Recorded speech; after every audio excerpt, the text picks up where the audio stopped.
Let's call the meeting to order at 6:30. Please stand for the Pledge of Allegiance.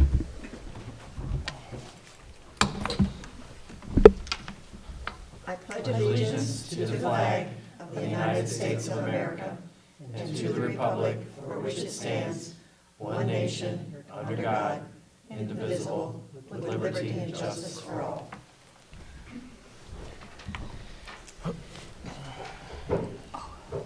May we have the roll call, please? Jan Gaffney. Here. Tim Holcomb. Here. Allison McFadden-Kiesling absent. Nancy Moon. Here. Alan Banter. Here. Marilyn Pomeroy. Here. Yay. Maggie Sands. Here. Julie Meredith here. Yes. Welcome back, Marilyn. We're glad to have you back. So glad to be back. May I have a motion for approval of the agenda? I'll move it. Second. Finally get to do that. Give it to Marilyn. Yes. All those in favor of the motion to approve the agenda, please say yay. Yay. Those who disapprove, please say nay. Okay, let's move forward. Call to the public. Doesn't look like we have any public. Okay. Now we're on to the consent agenda. Does anybody have any questions, anything they want to discuss?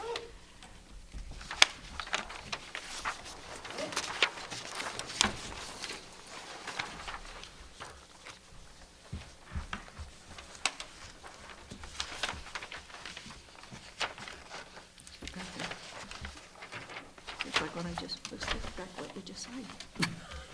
Yes. We need a motion to approve the consent agenda. So moved. Second. We have a motion to approve the consent agenda. All those who agree, please say aye. Aye. Those who disagree, please say nay. Motion carried for the consent agenda. Friends of the Library report, please. Hello, I'm Jim Joe with Friends Board. Just a couple items tonight. Reminder that Friends are having their spring book sale for April 27th through May 3rd in this room. Volunteers and patrons are very welcome. The Friends Spring General Membership meeting is this Thursday, April 16th, also in this room at 7 o'clock. There will be some presentations on upcoming programs as well as status of what's going on with the Friends Board. And lastly, I wanted to talk about some of the donations that came in. We received $500 from the Lions Club for the Overdrive program. We received $5,000 each from both Bowman and from the Elliott Foundation for summer reading program. Yay. Many thanks to them. They're very good to us all the time. And last, the Donor View software, which is a new software we're implementing to manage volunteers and all the administrative stuff associated with that, is in its later stages of implementation. We should start training the staff next month, I think. And that's all. Thank you. Thank you, Jim. Yes, ma'am. Hi, Jim. Can you, if this is public or out there, what was the price on the Donor View software? I think it's about $1,000 a year. Okay, thank you. Anyone else?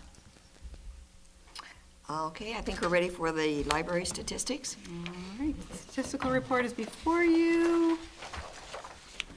We did talk about, I believe, last month or maybe the month before, you asked about a quarterly report on meetings, and we're going to do that the next time around. Okay. So I wanted you to know that we did talk about that, Okay. and we are gathering those statistics for you next time. Interestingly, it looks like with downloads, they're holding a little bit steady this month, but we're seeing notaries have jumped significantly. Study room usage is down a little bit from last year. Just some general observations. And the same thing with adult programs. We're seeing that those number of programs and participant programs are smaller, but it's because we're doing more of those intimate one-on-one, hands-on programs, those makerspace programs with the Glowforge and the sublimation printer and things like that. So more intense learning, not so many of the big presenters with 80 people in the room, that sort of thing. So. How are we doing with programming like tax commentary or retirement issues? Are we getting a pretty good response to those? I think we haven't had as many programs of that nature. We're seeing people wanting to do more hands-on kinds of things. We have had some groups that have rented the room to provide those kinds of, Right, They're free seminars, so people are able to, sign up or just come in and Okay. join that. Mhm. So Yep. usually about once a month, different types of seminars of that nature are happening. yeah. But those aren't counted in our statistics. Those aren't because counted in not our, they're a program. separate room rental, right, yep.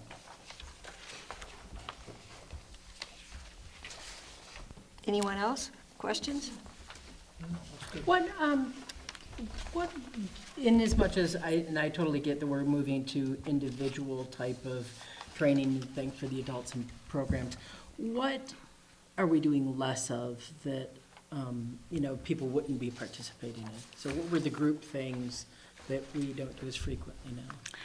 I would say In we're, lieu of. we're doing fewer, although there's still a fair number of presentations. Most of our presentations in the past were, we would hire a professional presenter to come in, and we would have a room of people talking about something that was historical or something along those lines, whereas a lot of what we're getting real turnout for now are those hands-on kinds of things. So the rug tufting and the sublimation printer and the high-tech hands-on sorts of things. So a few or less sit in a room and tell me something, and more hands-on kind of things.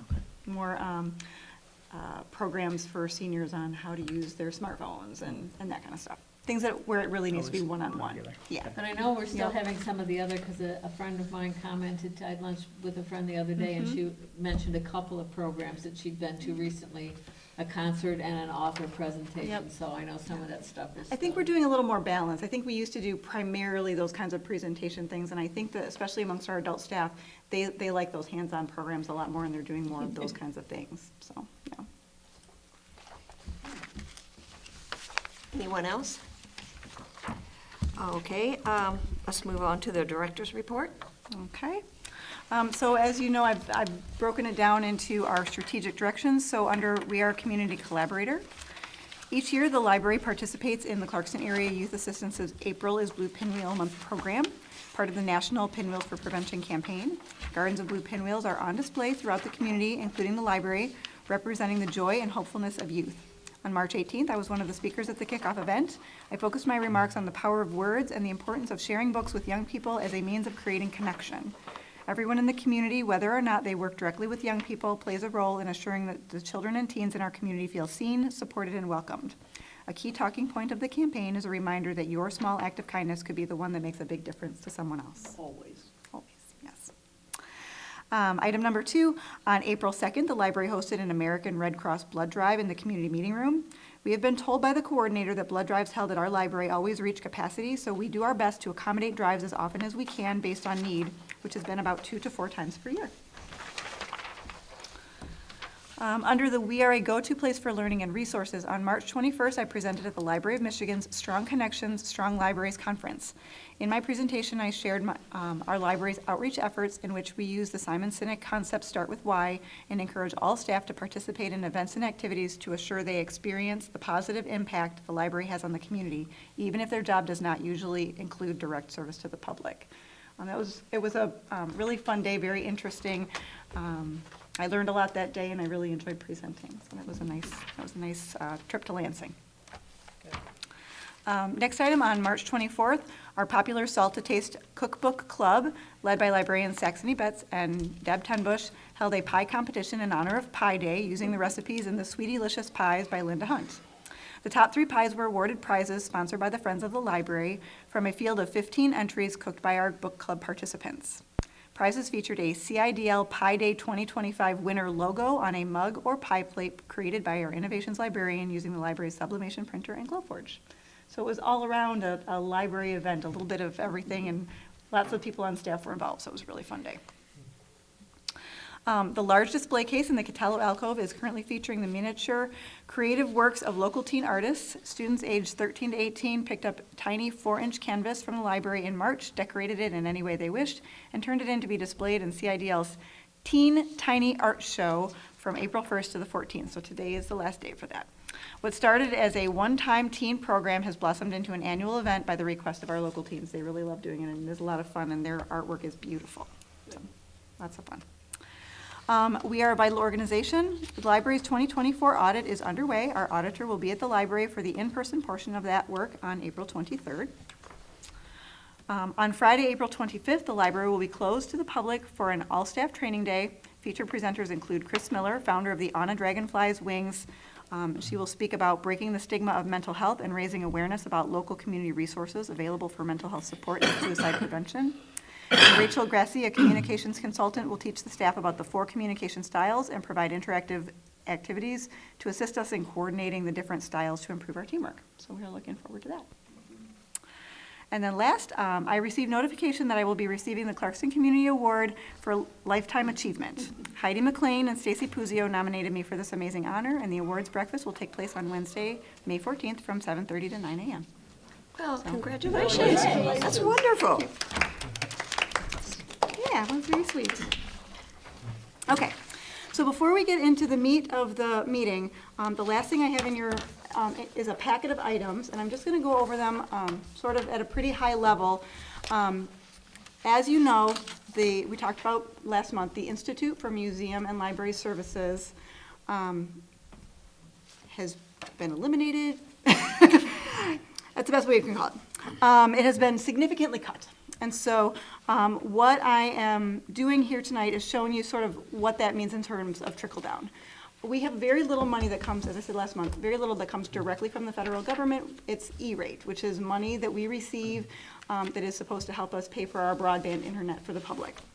And that's about $3,500. So that's, if that doesn't come to us, it's not a bank breaker. Where we are concerned is the money that comes first through the state and then trickles down to the library through the state. So the first piece of paper that is in your little pile is from the Library of Michigan. This is how they break down the money.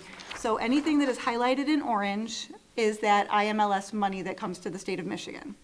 So MEL e-content is the MEL website, and it is databases. So for example, the state purchases databases on behalf of the libraries that we all can use. So things like Consumer Reports Online, the state buys that for us to share with the public.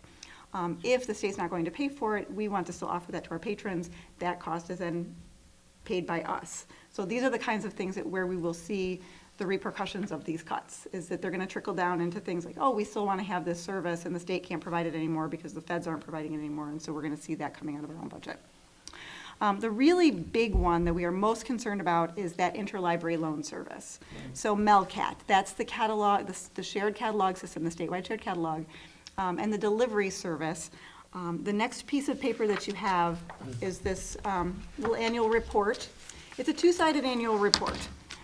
So one side of it, the top of it is statewide services, and it's the same on both sides. But you'll see in the bottom right-hand corner, it says your congressional district. So District 9 is on one side and District 11 is on the other. Our library service area has some District 9 and some District 11. So that's what that is for. But essentially what we want you to understand in terms of the number of books that are being delivered around the state of Michigan through interlibrary loan, this is the information from the state of how much MELCAT is being used. It's a lot. Yes. When I'm looking at Congressional District 9, so 3 million items borrowed. And then there's obviously some direct funding that goes to libraries below that, the 34,000. So Yep. that's separate. All of these different statistics are separate and independent from each other. Yes. Okay, So essentially, it's not like 34,000 to help facilitate the 3 million loans, no, these Okay. are all independent little pieces Okay. of the picture. of which we would have a piece. Okay. Absolutely. And what it's saying is that we are primarily, mostly District 9. So most of this information is ours, but for those people that are in that District 11, the numbers are a little bit different because they are included in another portion. So I wanted to be completely transparent in giving those statistics and not just assume that everybody is in District 9, so. So this is the cost saving.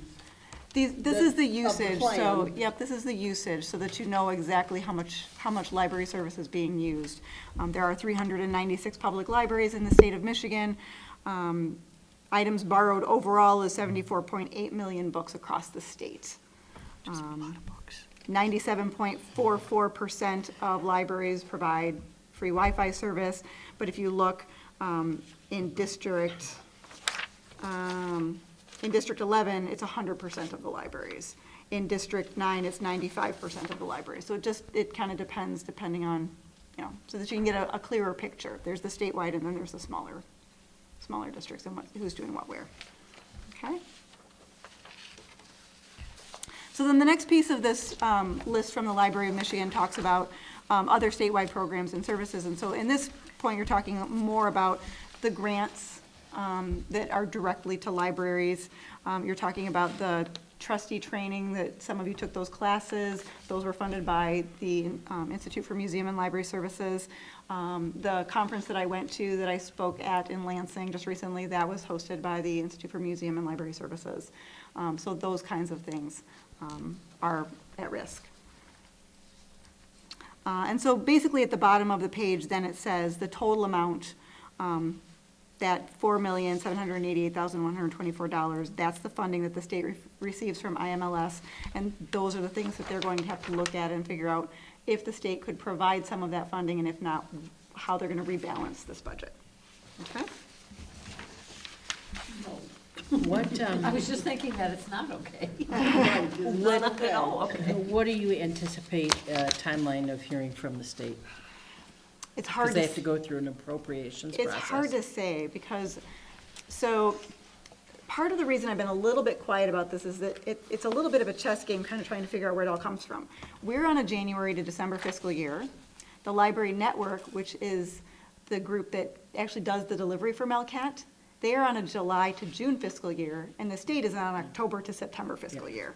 So Makes it hard. it's a little bit hard to say sort of when some of these things are going to come down the pipeline. So I'm just kind of keeping an eye on everything and trying to get a bigger picture. So I wish I could tell you more, but I'm just trying No, to that makes sense. sort of start you on the path of what could be coming. The next piece in there is a piece from the Michigan Library Association. And this is not really a press release, it's not a press release at all, but it's the importance of we as libraries remembering our role in educating the public about what these various cuts mean to them specifically. It's just like when we do a millage campaign. We need to make sure that the public is informed about what these things mean, and make sure that they understand if they do get cut, why it happened and where that money was coming from.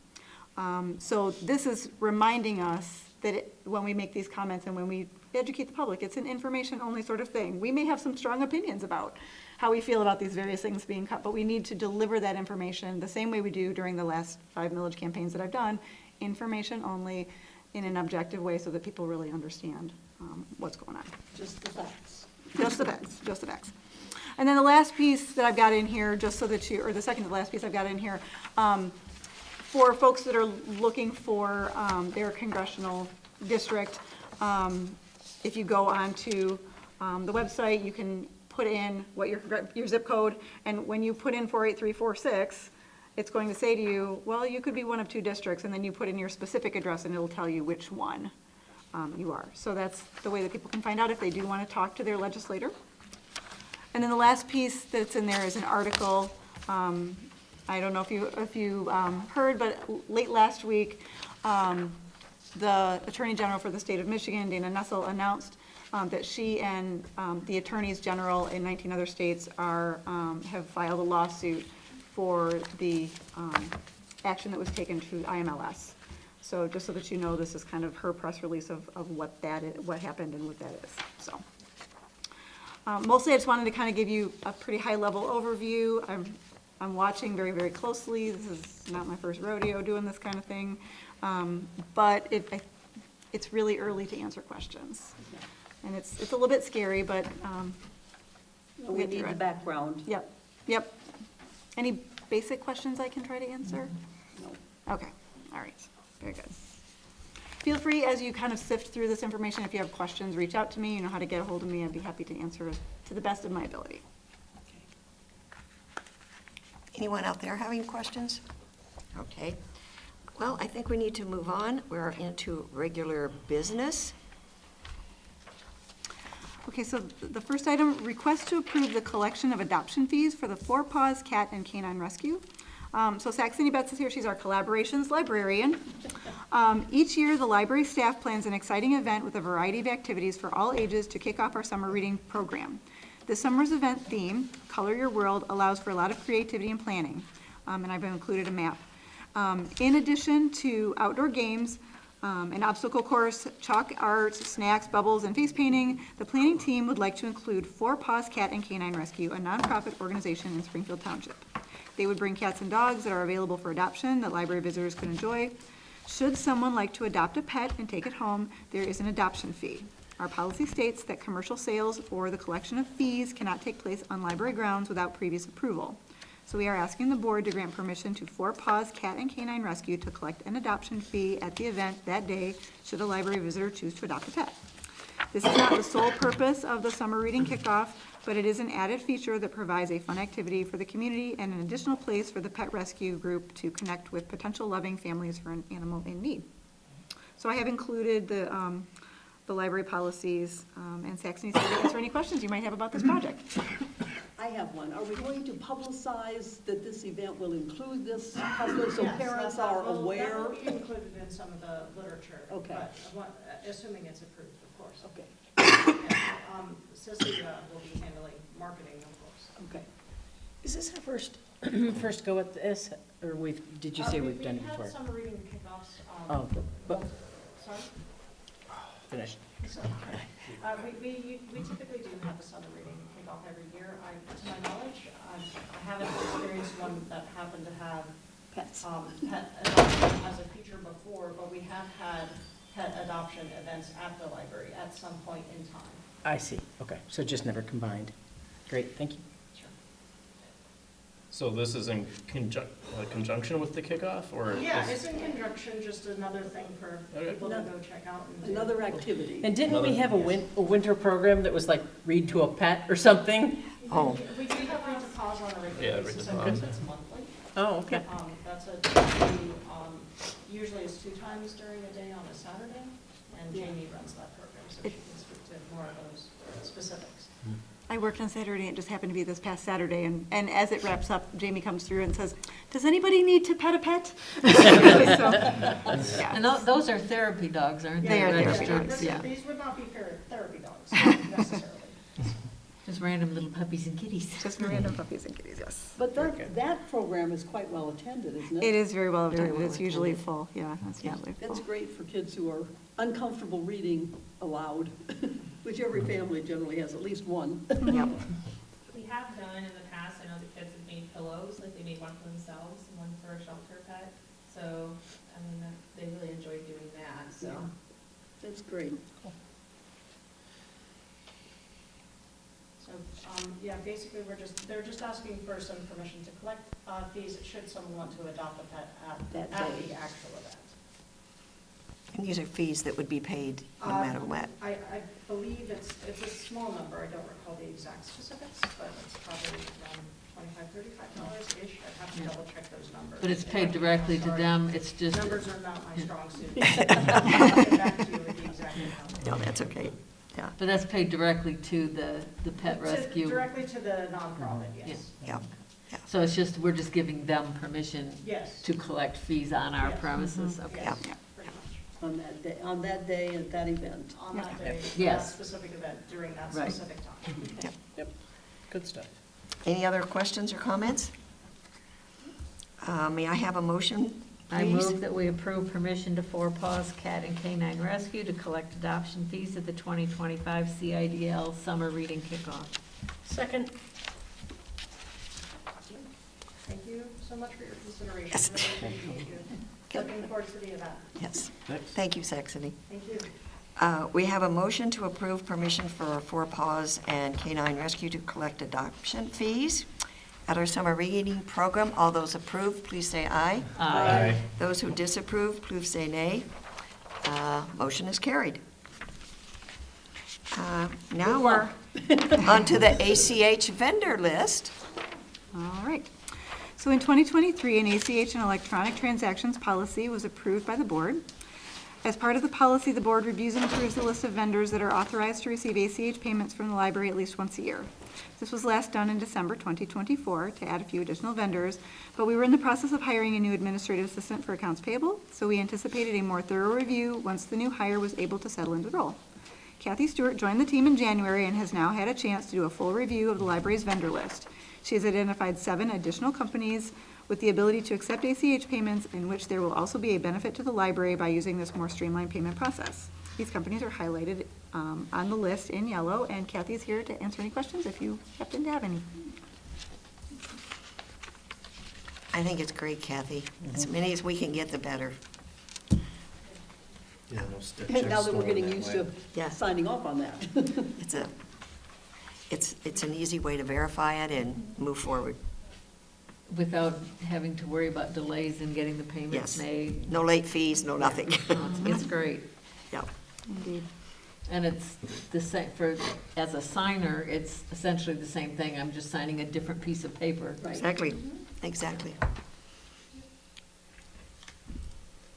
Any questions, comments? May we have a motion to approve the updated list of vendors for ACH payments, please? I recommend that we approve the updated list of vendors authorized to receive the ACH payment as presented. I'll second. Okay. We have a motion to approve the updated list of vendors authorized to receive ACH payments as presented. All those in favor, please say aye. Aye. Those who disapprove, please say nay. Motion carried. Now we're going to have a discussion on our story walk. So the story walk on the south side of the library's parking lot that creates a path between the library and the school administration office was a collaborative project with Clarkston Community Schools. CCS wrote the grant and built the story walk. The library is a partner in the project, regularly changing the stories and overseeing the care of the path. Also in that area is a hammock garden that was added by a local Eagle Scout in 2023. As more people enjoy the nature on this property, we started receiving requests to make the story walk path more accessible to strollers. In an effort to provide accessibility without actually paving, we obtained quotes to create a path of finely crushed limestone similar to accessible paths at the Oakland County Park's Orion Oaks. The proposed path would begin at the edge of the parking lot, follow the story walk through the woods, and end at the edge of the parking lot on the other side. Depending on the width of the path, the quotes range from $15,000 to $30,000. We are applying for multiple grants to secure as much funding toward this project as we can. In order to approve the grant funding, the potential donors need official library board approval that we are committed to executing the project if funds are provided. So we actually have a drawing that we've been working on with Tom Lowry.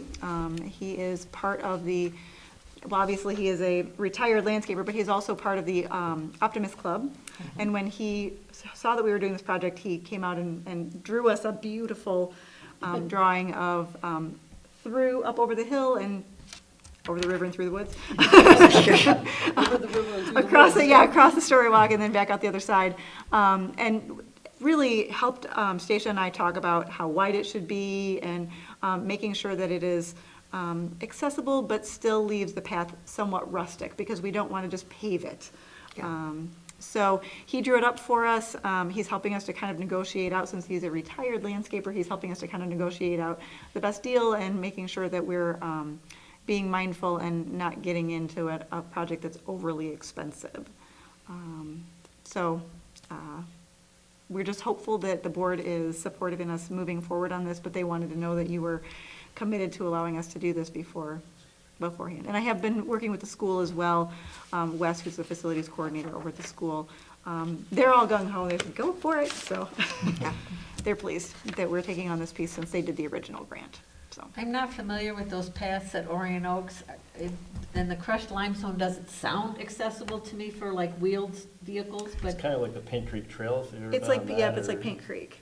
It's so finely ground that when it gets wet, it packs down almost like clay. okay. And as you walk on it, it feels almost paved, but it's not quite as hard.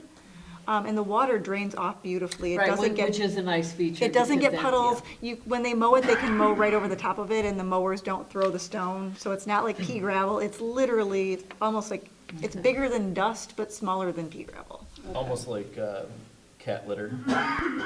Okay, I don't have a cat, but I've seen cat. Similar, litter, so I get the idea. Okay. very yeah. low rolling resistance, and it preserves that aesthetic element as well, so. Yeah, it's, Well, I could see right away that it would preserve the aesthetics of it, which I liked. Yeah.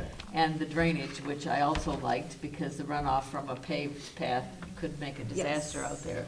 well, and it's interesting because obviously the Oakland County Park System has a variety of parks with all different kinds of accessibility. And so if you go to, say, Independence Oaks, their ADA compliant paths are paved with blacktop and concrete. And that's very accessible, but it's not as nature-like. Right. And it also requires, when you go through and do the path, that you really have to dig pretty deep, and you have to tear a lot of the roots, and you lose a lot of the Right. greenery around it, and maybe some trees and things like that. So when you go over to Orion Oaks is a more rustic park. It doesn't have, most of the trails are just dirt. They're mowed paths, and they, over the course of the last, I'd say, probably 5 to 8 years, they started making an accessible section. And so they started digging it out and putting in this ground crushed limestone. And I was just amazed at how solid it felt, but how it still felt naturally and not as, like paving it like a parking lot, so to Right. speak. Okay. So, so Stacia actually called Oakland County, talked to their person about exactly what it is, who then transferred it over to Tom, so he knew what we wanted, and he actually went over and looked. He's a big parks guy as well, so he went over and looked at it for us and thought that was a great solution to be that sort of halfway point. Okay. So, Please Anything else? thank him for his yeah, assistance. yes, he's been great to work with. So, Any other comments or questions? I think it's great, because a few times I went through it, it was muddy. This will solve that problem. Yeah. the other problem it will solve during the pandemic, when everybody was trying to be outside even more, we had a horrible outbreak of poison ivy along the path, and Yes. it took us several applications to try and get rid of it. And this would help damp that down, because we could take it out beyond the edges of the Storywalk post. So for those of you who haven't been out there, it's a post with a flat surface, and there's actually, I think there's 18 of them, but a standard picture book is 32 pages. And so you do a double page spread on each one. So if you have one for the cover of the book and the introduction of the author, and then every one of them is just like a Burma shave ad, where you go to the first one, and then you walk to the next one, and you walk to the next one, and you read the story as you walk through the path. But we could take that path out a little beyond some of those posts to assure that the poison ivy doesn't necessarily like grow up the posts and wrap its way up the little pillars and whatever. A little So foresight. a little, yes, exactly. So. Okay, could we have a motion to approve this grant funding if it's requested that there's not sufficient to complete the project? As quoted, a request could be made to the Friends for an additional contribution. I'll move it. Second. Okay. We have a motion for grant funding. If we have insufficient grant funding, a request to the Friends and to the library's capital fund to complete the project. All those approve, please say aye. Can I just get a little Yes. clarification on exactly what we're approving? Basically, let's say the project is $15,000, and we only have a grant of $10,000. We have to make up the other $5,000. Some of that will be through our fund balance, and some of that will be through the Friends. So we're voting on sort of a estimated amount of potential funding. Would this come back to the board for official? It absolutely would. Okay. Basically what This is allowing you to go forward? Yes. Okay. We're asking for permission to say, if we can only raise a part of the funds, will the board be willing, when I come forth and say, could we use a little bit from capital? Could we ask the Friends? Would you be open to doing that? Or would you say, no, if we can't do it entirely with grants, then we don't want to do it at all? Okay. That's what they're worried about, is that if they can't fund the whole project, that then we'll say, no, we don't want to do it at all. And they don't want to commit money if they don't know for sure that we are committed to doing the project. But we will have a sense that it won't be more than, We're really shooting for the lower end of it, because to be perfectly honest, I'm a fan of keeping it narrow and small, making it accessible but not overly paved. wide. I want people to be able to get back in there and not be tripping over the roots, but I also don't want it to be like wide enough for a car, you know? I'm looking, Because that'll happen. That's the Yeah. problem. Yeah. yeah. So this, Some idiot's gonna drive their car back. Yeah, so we're really looking for something that would be maybe sidewalk width, that would be appropriate for a stroller, you know, so that mom and kids can go back there and Or a feel like wheelchair if, wheelchair accessible, Yeah. exactly. It's not going to be so paved that it's going to be appealing to motorized Off-roaders. vehicles yeah, they're not gonna wanna go back there for their Razor scooters and things like that, so. so we will get an update on this. Absolutely. Okay. So the next thing will happen is, as these grants come in, I will come in and say, okay, this is what the quote came in at, and so far we have this amount of money, and these are the other sources that I'm looking for money for, and I'll give you an update. We won't be moving forward with any work until you're comfortable with it. You'll get to see the quote beforehand and know that who the contractor is that we're hiring, because that's what you would do. But what they really want at this point is something to say that, if they don't give us $15,000, let's say we only get 10,000 out of 15,000, and I bring you a quote, are you gonna say, nope, we're not gonna do it? And then we're gonna return the money to them. They wanna make sure that we're committed to try and get this done. And Stacia and I are very committed to try and find other funding sources if we cannot get up to that money on our own. So it would not be my preference to come back and ask for capital money. It would not be my preference to go to the Friends even to ask for it. Right. We have a couple of other funding sources that are interested. So I believe that we can get there without additional funding, but if we fell short a few $1,000s, I Yeah. might come and ask. So how I wrote it was something like, motion made by Jan to approve the Stormwater project to go ahead with the grant and to revisit the final decision of allotment of funds to be, defined by and paid for by the library.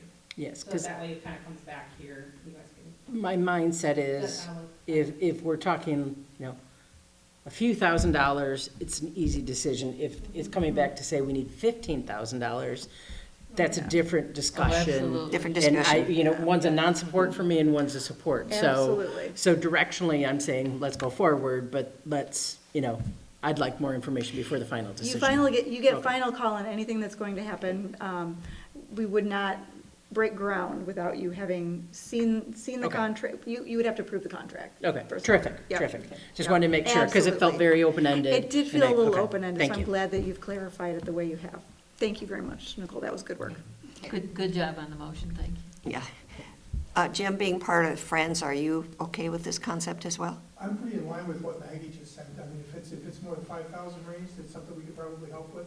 If it's more than 15,000 range, then you're kind of getting out of. It's a Yep. different matter. Okay. So the number matters. Yeah. Yeah, in concept, yes. Okay. Terrific. Okay, Nicole, do you want to read the, one more time and then we'll vote? So I said motion made by Jan to approve the Storywalk project to go ahead with the grant and to revisit the final decision of the allotment of funds to be defined and paid for by the library or Friends. And do we have who was our second? I'll second. Okay. Does that sound decent? Does that work for everybody? Okay, all those in favor, please say aye. Aye. Those who disapprove, please say nay. We can move forward. Thank you. Thank you for working that through, I appreciate it. It'd be great for the community. I'm excited about it. I'm gonna try and keep it on the lower end. I think now we're ready for the budget adjustment for the CMR upgrades. So we've got two budget adjustments coming up, and they're in tandem. In December of 2024, the board approved a project that was budgeted in 2024 to upgrade the technology in the community meeting room. So it's the screen that you're seeing installed and the brand-new projector. And it was a not-to-exceed amount of $23,000, but because it was so late in the budget year, this particular one didn't get purchased until into the next year. So on December 31st, that money reverted to fund balance, and I'm asking if you would take it from fund balance and put it back into the budget to pay for it. Because we did not know that, we'd already approved the budget before we knew that it wasn't gonna get done before the end of the year, so. Next question. Yes, So was this work invoiced in December? it was invoiced in January. In January? All right, Yes. All right. So Yep. So you wouldn't get the auditors wanting to book it back to December? Nope, we requested, we made the request for the equipment, and when it came in, the invoices were dated January. well, hang on a second. So, so we obligated ourselves to this, we ordered this stuff in December, so we obligated ourselves to this in December. Well, that's a good question. Now I'm gonna have to go back and look, because when I talked to Melissa, our accountant, about it, she said, you need to make a budget adjustment. So it must be, Now, yeah, Well, so governmental expenditure Right. recognition is, once you obligate yourself, yep. that's when you recognize the expense. But I'm not sure based on how I would have to go back and look at the order now that you're I mean, saying the that. invoice is obvious, Yep, but, you know, if you it was the ordered very- it, if the you very end of December. signed a you ordered contract, Or told them. yeah, then I'm wondering if it goes back on last year, if you need to book it back to last year. I don't, when I talked to Melissa about it, she was concerned that it needed to be a budget adjustment because it was not booked back to last year. When did we receive the goods? They literally just finished putting them in. When did we pay for it? Okay. Well, what I'm saying is it really. Oh, I it understand, wouldn't yeah, I matter. understand what you're It saying. wouldn't So, matter. Mm-mm. yes, I understand. Not in what you're December. saying, But I think that how Melissa's been doing it currently is when we get the invoice date. Because sometimes, like, for example, the unit on the roof, like, we told them we wanted it, but then it was almost Mhm. a year before it got put in. And then they billed us for it then. So Right. I don't know, but I know that for sure this one, because the second one is a different price, but some of that was last year and some of it was this year. Does that make sense? So, We So just, she's we been going need by to the be invoice date. consistent. Mhm. so yeah, so we've been going Right. by the invoice date. Right, well, I mean, you know, gap is when you obligate yourself to that, so that's what that is. Okay. But, We asked I mean, I think Melissa you should about ask Kylie what she thinks, Okay. and, So really, it's a matter of just allocating it to the correct budget. Right, yeah, So the Yeah. question is a technical, yes. right. But the other question I have is, should we have, because this is something that we knew about in December, this is something we budgeted in December. Mhm. Should we have, should we have some kind of mechanism to carry those kinds of things over? Because I see the next one's coming up, it's the exact same thing. Mhm. You know, to carry over like an encumbrance. I don't know that we've ever well, we don't currently have a mechanism in place for doing that. Right, So right, which is. we could put a mechanism like that in place. But going into audit, this is how Melissa handled it for this year. So we can ask Eiley. I just wouldn't want you to get into a situation where the auditors see it and they tell you that you need to book it back, and then Oh, you get a okay. material weakness. Okay. So then, So if you ask the question on the front end and you identify it yourself, you're not gonna have any problems. okay, all right. You know, no matter what the answer is. The auditor, is the auditor going to see the time at which you made the phone call to order it? Or is the auditor going to see the invoice? The auditor is going to see the invoice. So I think what Alan means though is that, so we should have, essentially, when we knew that it was December, that we would let Melissa know. So then when we close our books next year, she would push it back, is that what you're saying? Because otherwise, how would that happen? Yeah, I mean, well, it's accounts payable. I mean, we book it as an accounts payable. But we had a bid, right? This was It was something- quoted, this- yeah. okay, We had so some we have a- quotes, We have a yep. written quote, we accepted that quote, right? Mhm.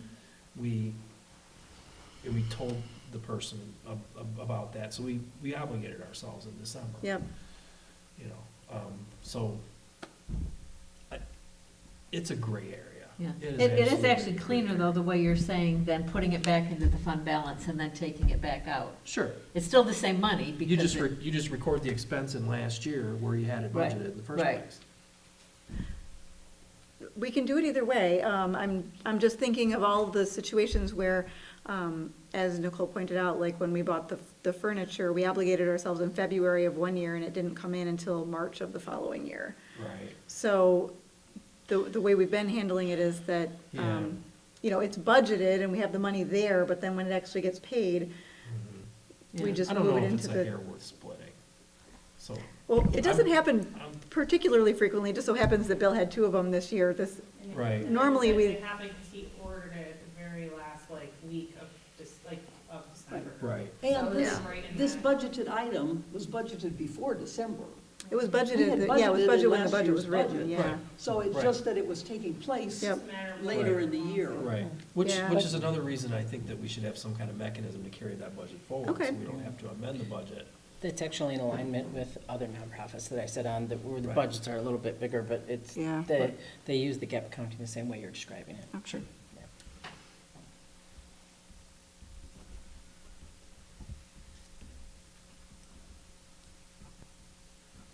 It's not how you and I do our accounting at home.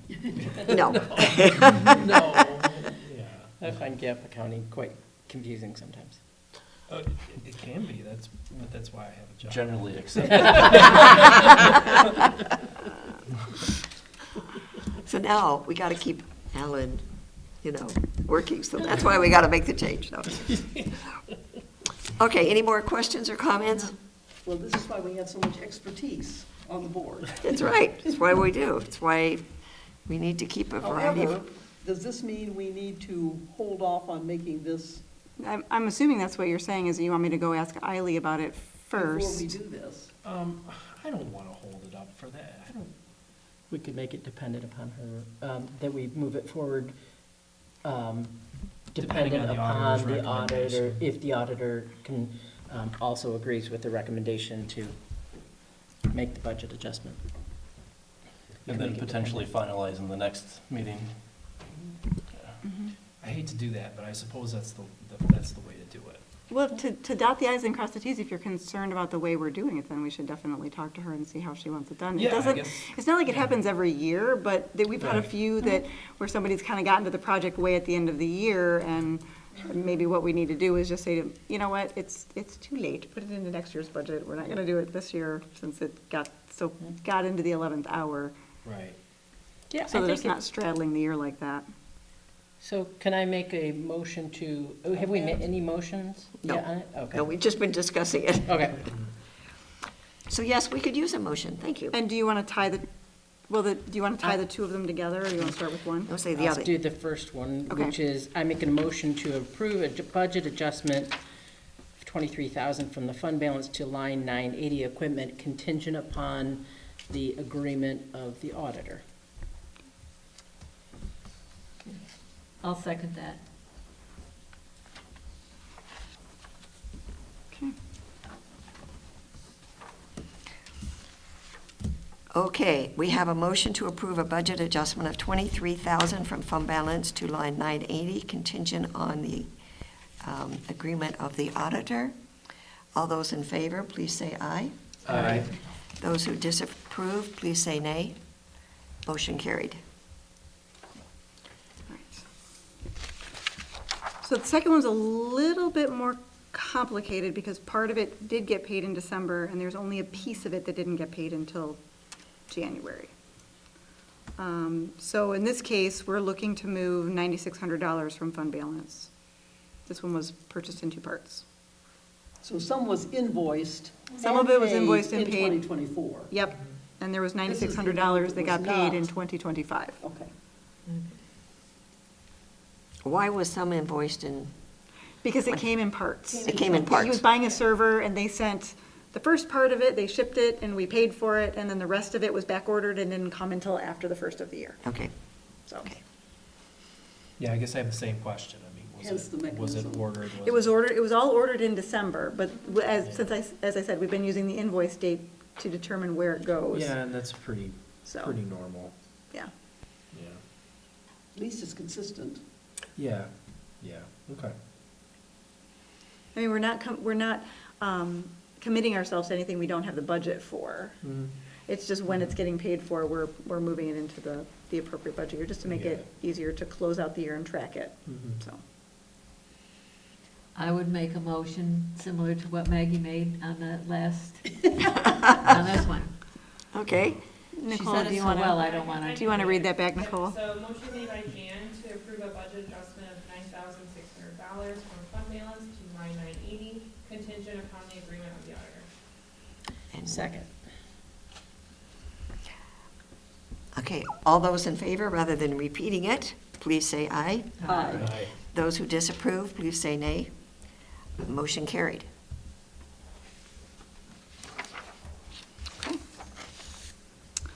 The last item on the agenda, so there was a question last month about what are our brokers' recommendations for our investment strategy if the rates on our current investments decrease? Yeah. Which they will. And Kevin sent me this response. There are a couple of ways we can mitigate against rates moving lower. Currently, you are only invested in U.S. Treasury bonds. I would suggest we start looking at other options that are still considered very safe, such as U.S. government agency bonds. Credit rating is the same as the U.S. Treasury and the FDIC insured CDs, insured up to $250,000. These two options at times will have higher yields than U.S. Treasury bonds. Additionally, we can go longer with the maturity dates in order to lock in the rates for a longer time period. Currently, your longest maturity is January 2027. It's common with public fund entities to go out 3 years with maturity dates on their investments for the funds that are not projecting to use in the near future. Some municipalities go even longer, up to 5 years or more. So thoughts on how you would like to proceed? So we're asking. Do you have to a look at crystal other ball? options. Well, I wish. I'm assuming that these other items that have been recommended are satisfactory for libraries to use. Yes. He would, yes, he would be. That's what I assumed Yep. as well. Okay. And that's why we have this person as our broker, because he works with governmental institutions. And our next one that would be coming open is a few months from now? June. Yeah. Would And be I our- think we put that on the May agenda. Yeah, so it would be coming up, so Mhm. would be a good time to look at it. So really, we're looking at broadening our Diversifying. possibilities. Right, we started very, very tentatively. Yeah, we did. When Nancy and I met with Julie and the broker. We wanted to like kind of test the waters and see how that was gonna work. So we went with the absolutely most conservative, least risky thing we could possibly do. Also trying to, because we weren't sure at that time how quickly we were going to move forward with strategic planning Right, and so we didn't potential know when capital we might need the projects money, and right. things like that, yeah. Yeah. So we spaced it out in such a way that there's amounts of money coming up pretty frequently. Yeah, about every 6 months. Yeah. Which I still think is not a bad plan in terms of, because we still don't really know, especially in light of what we talked about earlier, The where volatility. we might not have access to some of the programming that we have had access to. Well, I think, We may want to pick up some costs for some of those things Yep. ourselves rather than have the services go away. So I would hate for the money to be tied up where we couldn't get at it. But we still, we still need to look at what we are doing with the parts of it that are invested. I mean, I agree with that, and I think that he did a good job in the recommendations, because he understood where we were coming from in terms of, we wanted to start slow, and I think he put together a nice program for us. But we might want to think about expanding it just a little bit into some of these other, Options. yeah. so I'm not a financial expert, but I have Google. And it is talking that the government agency bonds seem to be as volatile as the treasury bonds. So it's sort of like you're choosing one thing to another volatile thing. CD market is predicted to get a little bit worse over the course of the year. So I think I'd like a deeper analysis and recommendations as opposed, so great to explore it. Yep. But from my perspective, I don't know if we know. Well, We don't. you can't know. We don't. Right. I mean, I was talking to a financial advisor the other day, and typically, when the stock market starts doing this, the bond market does this. But that hasn't And that done is that. not what happened the other day. The bond No. market said, oh, no. Not what happened. Which might have been a bit of a Yes. scale tip. Yeah, yeah. Right. We're But I in, think having the option to look at broader perspective is something. Right, I don't think we need to decide right now, but to No. consider what some of the other, Great to have a presentation on it, look Yeah. at it, Yeah. think about it, yeah. Yeah, What would you like me to ask for specifically? I mean, the question was a little bit broad, so he Yeah. gave you kind of a broad answer. a broad answer. How can I ask the question more specifically to make sure that I'm bringing back the information you're looking for? At what time do we need to make this next decision? It is in June when our next, We have one piece coming up in June, I bet it's yeah. about 200, That's if you hold it to maturity. Yeah. 200 You can plus sell these things at any that time. we Right. need to take a look at it. So June, $250,000? We need to make a decision on it. It will reach maturity at that time. Yeah. So could we get a presentation in May for what he might recommend for the Yeah, I think so. I $250,000? think we need it in May. Okay. Are we gonna ask him to come in here and give us options every time a bond matures? No. That No. seems No. excessive. No, It just I that- just thought, given the current volatility. We're kind of in an uncharted situation right at the moment, so. As is everyone in the. And I don't know if I can get him to financial come in or market. not, I don't, I mean, I would Right. think. Well, didn't we Just do a it by phone Zoom call. the last time? He came in for initiating the entire program, but that wasn't Kevin, that was Brian. Brian was the one Yes, who yeah. set up the account. Right. Kevin is the broker, and I don't know that he works evenings, so I don't know if I'd be able to get him to come in for The an evening things that presentation. we're allowed to invest in are inherently, Conservative. Conservative, absolutely. Very conservative, they are. and we've taken that even farther. Absolutely. To Yeah. narrow down those legal choices into something, extremely conservative. Absolutely. So, I mean, all this is doing is broadening out the choices a little bit, but still well within what's legal. And sort of reacting to the exact same market forces, regardless of which of these that you want to invest in. The CDs, I know, react a little bit differently, but, there is a limit to what we can control here, too. Well, I think the piece that's a little bit problematic in all of this is that we are looking at, from the strategic planning process, some bigger projects that we're hoping to do, that we want to bring in a consultant and do some space assessment and talk about building changes and things like that. So I think maybe as that starts to unfold, we'll have a better idea of Right. how far out we want that money to be held. So I guess we've got this one coming up in May.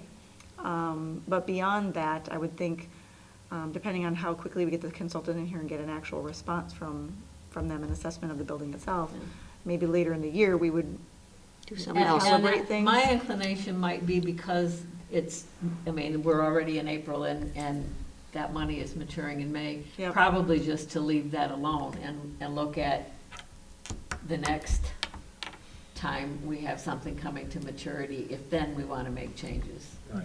But I think the basic question here is, do we want to possibly broaden our search?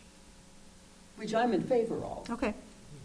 I am too, I don't know that need to do it right now. Right, but I know that think- the government securities act a lot like the treasury bonds, but even if they act just a little bit different, we're hedging things as much as we can, given the parameters that the state of Michigan will allow us to do with public Right. funds.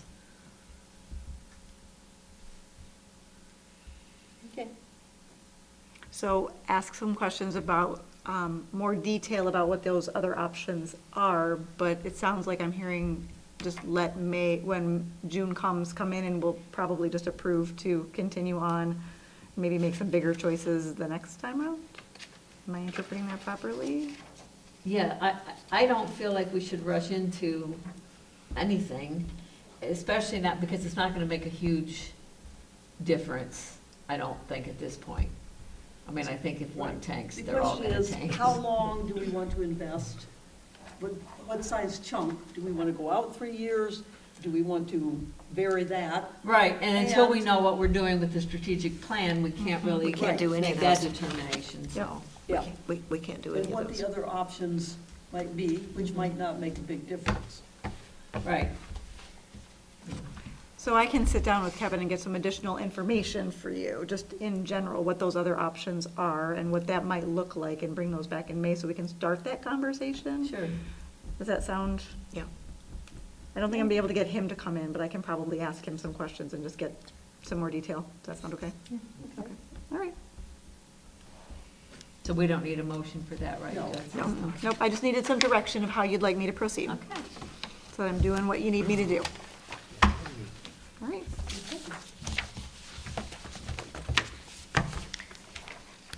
Anything else on the investment strategy? Oh, I see a cute baby at the door. Wow. It's Tim's little girl. That's who it is. I think it's about 7:30, and we could adjourn the meeting. May I have a motion, please? So moved. Second. We have a motion to adjourn at 7:30. All those in favor, please say aye. Aye. Those who disapprove, please say nay. Thank you. Meeting is over at 7:30.